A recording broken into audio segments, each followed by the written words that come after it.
কেন আমাদের পাঠ্য বইয়ের পাশাপাশি অন্যান্য বইগুলো পড়তে হবে বলতে পারো কেউ? বিভিন্ন লেখক সম্পর্কে জানতে পারবো, আর কোন রকম কিরকম কাহিনী কিরকম করে লেখা হয় সে সম্পর্কে জানতে পারবো, আর বিভিন্ন জ্ঞান অর্জন করতে পারবো। Thank you. তবে আমরা মূলত আসছি, আমাদের একটা লাইব্রেরি আছে কোথায়, আমাদের সীমা বিহার আছে না, এই সীমা বিহারের ওদিকে আমাদের একটা পাঠাগার আছে। হ্যাঁ, আমরা হয়তো জানি তোমরা বিভিন্ন এলাকা থেকে এখানে আসছো, বিভিন্ন গ্রাম থেকে।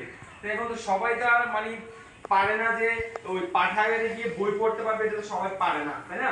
তবে পাঠাগারে গিয়ে বই পড়ার মতো সে ধরনের নিজের ইচ্ছা শক্তিটা লাগবে। আমাদের যদি ইচ্ছা শক্তিটা না থাকে তাহলে আমরা কখনো বই পড়তে পারবো না। পারবো?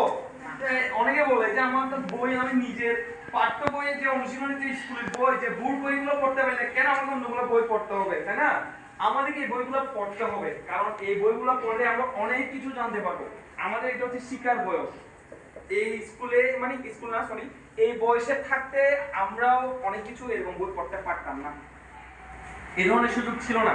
কিন্তু আসলে আমরা তোমার অনেক সৌভাগ্যবান যে আমরা নিজেরাই নিজেদের উদ্যোগে নিয়ে আমরা একটা পাঠাগার তৈরি করছি। বিভিন্ন লেখকরা আমাদের এখানে বই পাঠান, এটা এখানে বই দিয়ে যায়, আমাদেরকে বই নিজে খরচে পাঠায়।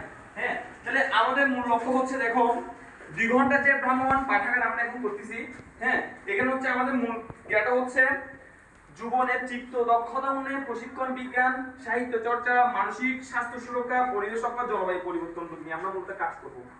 তাহলে এখন কথা হচ্ছে আমরা তোমাদেরকে বই পড়তে দিব, তাহলে তোমরা কি চাচ্ছ আমাদের লাইব্রেরিতে একটু দেখতে? চাচ্ছ না লাইব্রেরিতে গিয়ে বই পড়তে? অথবা চাচ্ছ না প্রতি সপ্তাহে আমরা একটা করে বই পড়ি?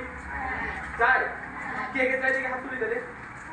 তার মানে আমরা প্রতিদিন এক সপ্তাহ করে একটা করে বই পড়তে চাই, তাই না? ওকে, হাত নামাও, থ্যাংক ইউ। আমরা যেহেতু সপ্তাহে একটা করে বই পড়তে চাচ্ছি, তাহলে আমাদের এই লাইব্রেরিতে কিছু একটা নিয়ম আছে। তোমরা যে আমাদের একটা সদস্য হতে যাবে, তোমরা যেমন এই স্কুলটা ভর্তি হতে হয়েছে না, মাসে মাসে একটা ফি চাওয়া হচ্ছে না, আমরা তোমাদের কাছ থেকে একটা করে ফর্ম দিয়ে যাব। পুরো স্কুল থেকে স্যাররা বাছাই করে তোমাদের